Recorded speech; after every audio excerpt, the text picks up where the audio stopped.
Hi and welcome back to another video. On our left we've got a coned off cycle lane, and the rules around these are: if it's a solid white line you can face a £100 fine and 3 penalty points, and the council could also, entering a cycle lane, driving in a cycle lane, can issue a £70 fine.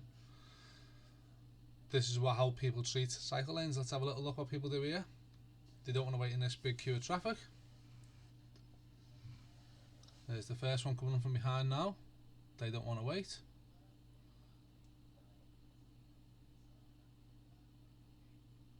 But once one person sees them going, it soon starts, other people will start doing it.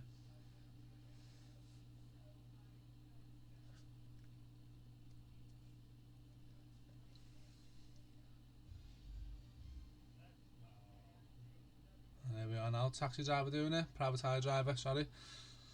Would you do the same thing? Would you wait in the queue, or would you risk £100 fine and 3 points, or a potential £70 fine?